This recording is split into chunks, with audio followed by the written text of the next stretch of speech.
Okay, all right. Had a solid practice this evening. Like every Wednesday, we'll focus on third downs, focus on red zone offense and defense. I thought our guys were locked in. I thought they were excited to practice, and they had very good intensity. Any decision on Pat Miller?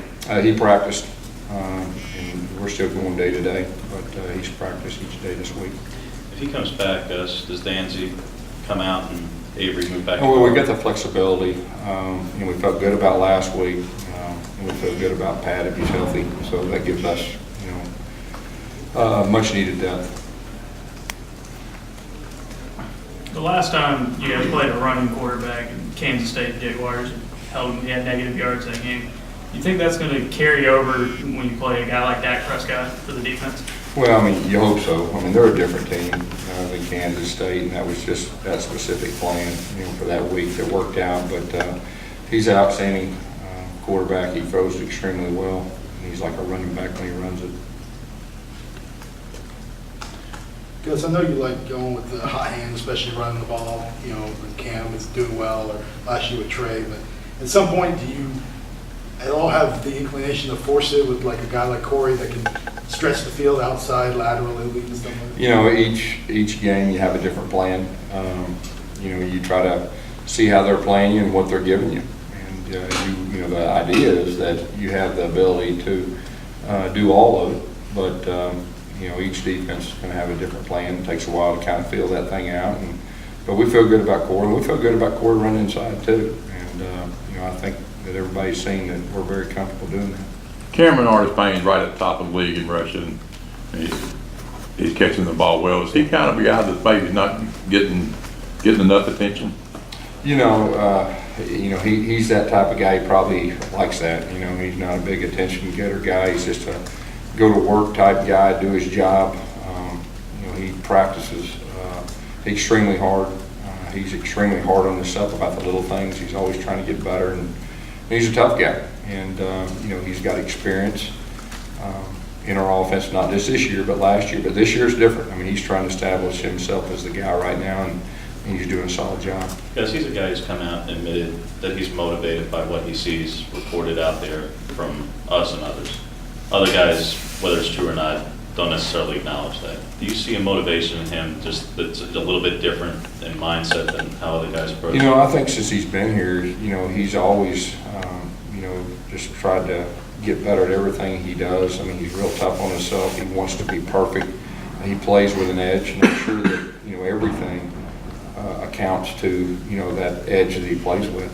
You talk a little bit about what has gone in with the receivers since that Kansas State game when you guys had the 3-4 drops or something, and how they've kind of responded since that, and the things you work on in practice to help with that. Anytime you have an area you feel like you need to get better, that's what you focus on. And it's been our focus, catching the football, looking the football in, and everything that goes with it. And not just the receivers, but from that night, we've improved in a lot of areas, and we needed to. I know there's no way to compare game to game, but I think A&M dropped 11 passes against Mississippi State last week. I guess what I'm trying to say is it shows you that if you catch a few, maybe it's a little bit of a different game. When you see little mistakes like that have popped up in the past. Well, you look on the film. There were some of those that were defended extremely well that caused drops. They weren't just all just wide open drops. Their defense is good, and they challenge you and they make you earn stuff. And so I think they're a very good defense. Dylan Day was suspended last week for actions that happened in the LSU game. He had an incident with you guys with Angelo Blackstone who played at the beginning of the fourth quarter of last year's game. Have either you or Ellis had to address Angelo or members of the defensive line regarding Dylan Day and how he plays? No, we're going to play football and we're going to worry about ourselves. Just a couple of weeks ago, you talked about punt return. The coverage team was not an area you felt very good about, and you've only faced one punt the last 2 weeks in that regard. Do you feel like it's too early to tell whether you've improved there, or do you feel better about that? I think we've improved our punt coverage since the Kansas State game. Yeah, that was a game they got a lot of yards on, and we didn't do a very good job kicking or covering, and so we really worked hard on that, and we got our work cut out with this group this week.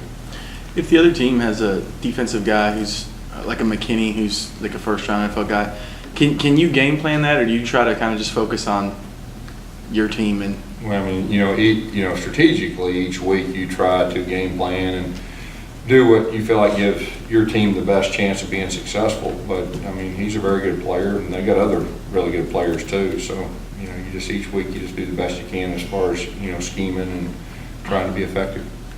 Because we've heard a lot this week, and really the last few weeks, about Dak and, the Heisman hype even.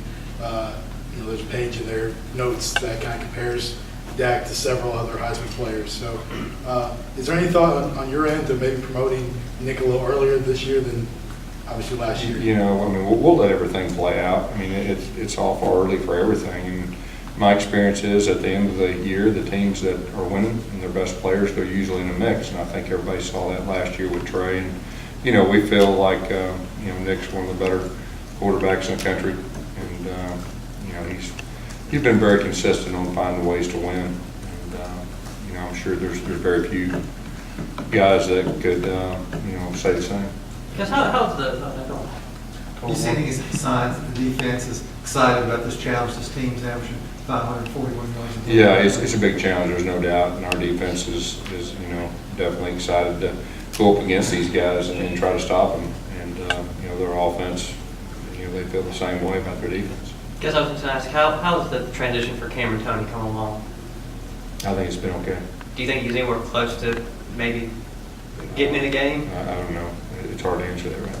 Gus, Mississippi State's weaknesses really are in their secondary, giving up, I think, over 300 some odd yards a game passing. Has that been a focus this week in trying to just stretch that field?